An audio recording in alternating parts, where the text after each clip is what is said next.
कहा जाता है कि एक डॉक्टर और जवान में ज़्यादा फर्क नहीं होता। जवान हमेशा तत्पर रहता है अपने देश की रक्षा के लिए। ठीक उसी तरह हमारे डॉक्टर्स एंड मेडिकल ग्रुप भी हमेशा तत्पर रहते हैं देश के लोगों की रक्षा के लिए।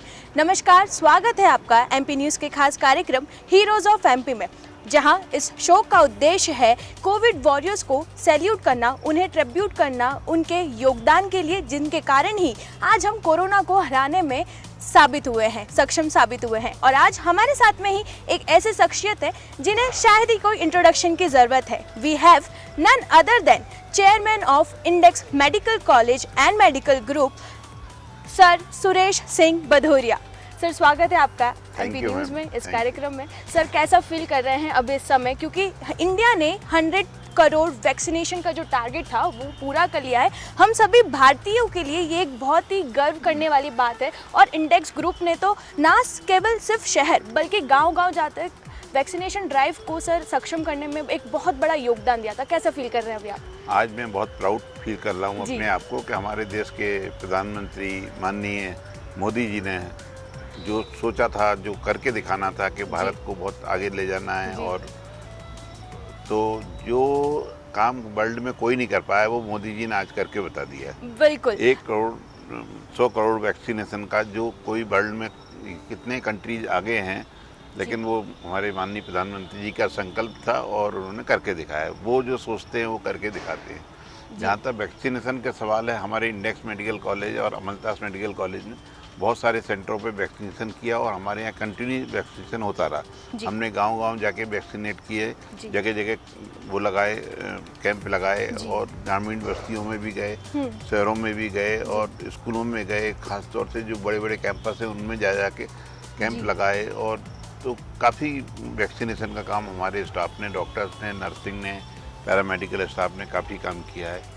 इवन कोविड में भी हमारा जो इंडेक्स मेडिकल कॉलेज है, 1000 बेड का एग्रीमेंट था शासन से, तो इतने ही पेशेंट रहते थे करीब, और सबसे कम मोर्टेलिटी रेट भी हमारा ही रहा है जी। और काफ़ी सेवा की है और काफ़ी लोगों की जान बचाई है, कोशिश की है बिल्कुल अच्छे से। इसमें शासन का भी पूरा महत्वपूर्ण योगदान था, ऑक्सीजन में, रेमडेसिविर दिलवाने में हमारे डॉक्टरों का तो पूरा योगदान था ही, नर्सिंग का भी पूरा योगदान था, पैरामेडिकल स्टाफ का था। बस एक कैजुअलिटी हमारे एमएस साहब कोरोना वालों की सेवा करते करते वो एक्सपायर हो गए, वो कोरोना से ग्रसित हो गए और उनको ना बचा पाए। लेकिन उनकी शहादत या देशभक्ति या जो भी कहना चाहिए, जैसे सैनिक आपने कहा कि बॉर्डर पे लड़ते हैं, लेकिन ये भी एक तरह से उस युद्ध से कहीं ज़्यादा था। बिल्कुल बिल्कुल सर। तो अपने आप को तैयार करना, अपने स्टाफ को तैयार करना, डॉक्टर्स को तैयार करना कि जिस कोविड वाले पेशेंट से लोग मोहल्ला छोड़ के भाग जाते थे, बिल्कुल सर, डरते थे, उनकी सेवा करना, उनको ट्रीटमेंट देना, उनके पास रह के हर तरह से सेवा करना जी। सर, कितना चैलेंजिंग रहता था ये उस समय, क्योंकि इतनी भीड़, इतनी नेगेटिविटी हर जगह, एक पैनिक का माहौल भी था, लोगों में डर था, लोगों जो पेशेंट थे उनकी फैमिलियों में भी डर था। सर, इस सिचुएशन को कैसे कंट्रोल करा, कैसे इस सिचुएशन को संभाला गया? ये एक ऐसा दौर था कि जिसमें ये बेसिकली तो क्या है, 100-150 साल में हर आता ही है कुछ ना कुछ। लेकिन ये ऐसा दौर था कि लोग अपनों को अपने नहीं पहचान रहे हैं जी। घर वाले पेशेंट को छोड़ के चले जाते हैं, कोई पूछता नहीं, फल दे जाए, दवाई ले जाए, सब हम लोगों के ऊपर ही छोड़ देते थे। बहुत कम 1-2-3% ऐसे लोग थे कि जो के घर वाले कंटिन्यूसली आते थे, वो देखते थे जी। सारी सेवाएं हमारे यहाँ के स्टाफ ने की, सारी मतलब एक स्वीपर से लेके डॉक्टर तक दिन रात लगे रहते थे। 3 बार वो पीपी किट बदलते थे, ड्यूटी चेंज होती थी, जितने बार जाना है, फिर जाना है, रात को जाना है, सुबह जाना है, कब उसकी एकदम से अटैक आ जाए, कब उसकी तबीयत बिगड़ जाए, कब ऑक्सीजन की दिक्कत पड़ जाए।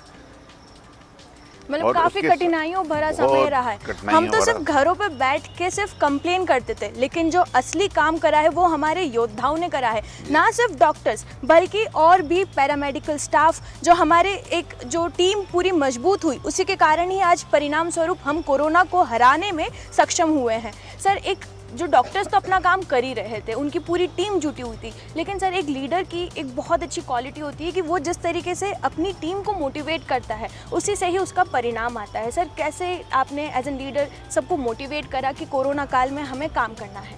हमने अपनी टीम को मोटिवेट किया और थोड़ा हमारी फर्स्ट जो फेज निकल गया था उससे हमने भी प्लानिंग भी अच्छी कर ली थी जी। कि इवन हमने अपने जितने भी कैंपस के एक कर्मचारी को, एक फैमिली वाले, उनकी फैमिली सबको वैक्सीनेट करा दिया था ओके। और कंपलसरी कर दिया था कि वैक्सीनेट होना ही है। स्टूडेंट्स को करा दिया था, स्टूडेंट्स को समझाया, जो हमारे पीजी स्टूडेंट थे उनको समझाया, यूजी स्टूडेंट थे, 4th ईयर वाले थे, जी। उनको भी गवर्नमेंट ने अलाउ कर दिया था कि दे आर टीचिंग नाउ।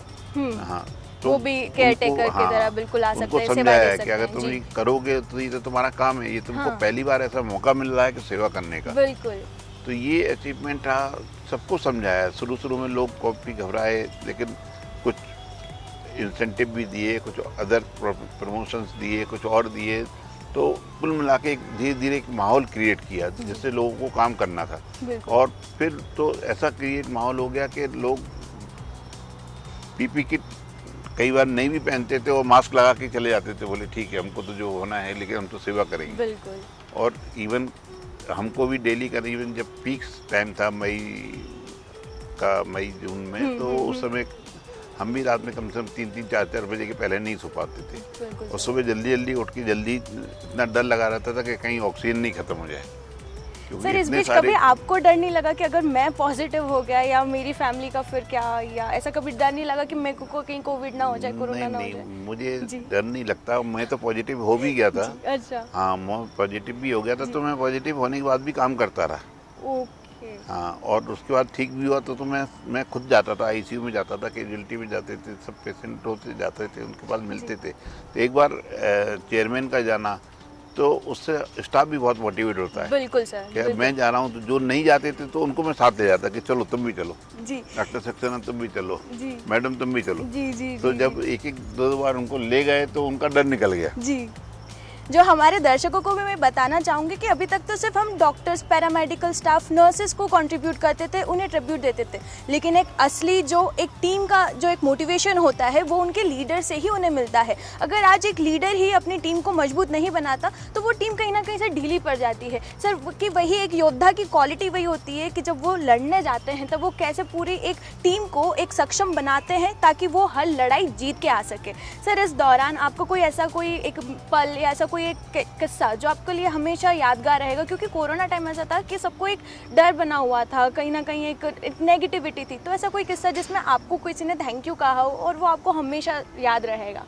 मेरे को तो इतने सारे लोग थैंक यू कहते हैं, भगवान की तरह पूजने लगे। मुझे जी, लगा कि बिल्कुल, पता नहीं क्या हो गया है। जी जी जी। इतने लोग थैंक यू देते हैं, जितने लोग ठीक होके गए सब याद करते हैं, जी। इतना धन्यवाद देते हैं, हमको देते हैं, हमारे स्टाफ को देते जी, हैं कि मतलब उनको तो नया जीवन मिला था। मतलब बिल्कुल बिल्कुल बिल्कुल। ऑक्सीजन कम हो गई, लेवल नीचे आ गया, आरटीपीसीआर में इतनी कम हो गया, हाँ हाँ। सीटी कराया तो उसमें कम हो गया, और इतनी परेशानियों बड़ा टाइम था। हर आदमी को, हर लेडीज को अपने पति की चिंता, उसको अपनी पत्नी की चिंता, हाँ। कोई सामने नहीं जा रहा, कोई पीछे है, कोई कहीं है, कोई हाँ कहीं जी, है।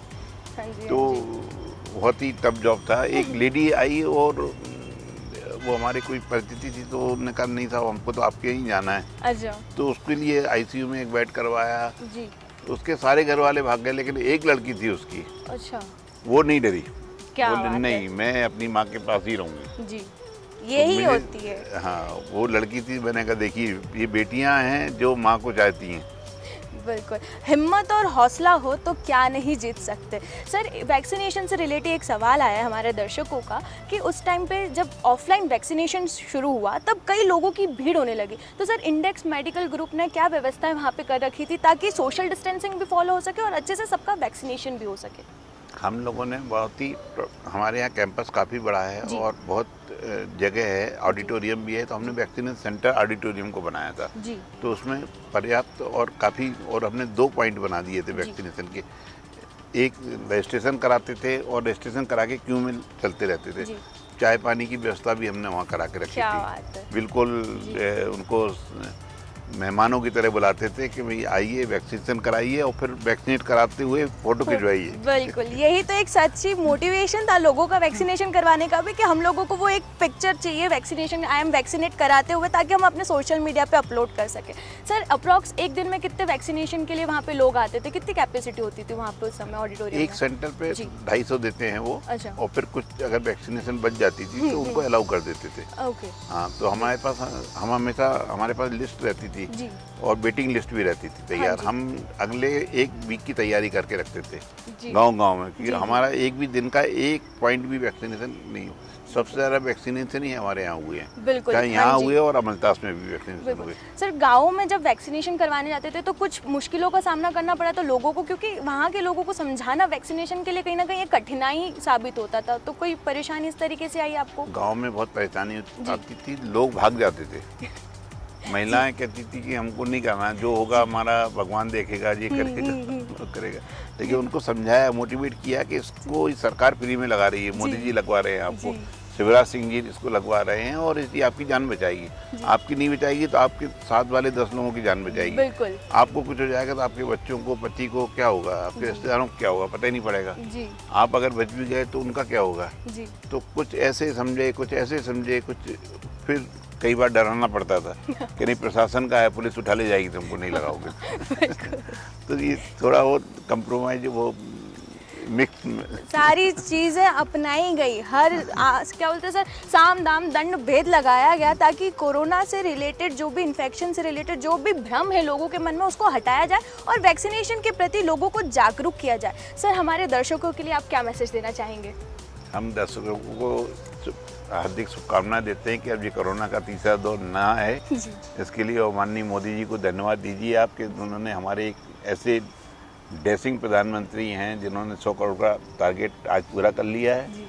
और ऐसे प्रधानमंत्री मिलना मुश्किल है, और आज देश में नहीं पूरे वर्ल्ड में भारत का नाम हो रहा है। जी। और मैं धन्यवाद देता हूँ माननीय मोदी जी को, और माननीय मोदी जी या जो भी शासन और के जो भी निर्देश मिलते रहे उनका समय से पालन करते रहे। बिल्कुल, कोरोना कम हुआ है, अभी भी गया नहीं है, तो कोविड प्रोटोकॉल्स जो हैं, मास्क पहनना, सोशल डिस्टेंसिंग का फॉलो करना, बार बार अपने हाथों को सैनिटाइजर या किसी भी हैंड वॉश से धोते रहना, उसे फॉलो ज़रूर करें। हम लोग भी अभी शूट कर रहे हैं तो हम लोगों ने भी प्रॉपर डिस्टेंसिंग मेंटेन करी है। मास्क हम लोग इसलिए नहीं पहनते बिकॉज हम शूट करते हैं। MP न्यूज़ की पूरी टीम की तरफ से हम अपील करते हैं कि आप भी कोविड प्रोटोकॉल्स का फॉलो ज़रूर करें।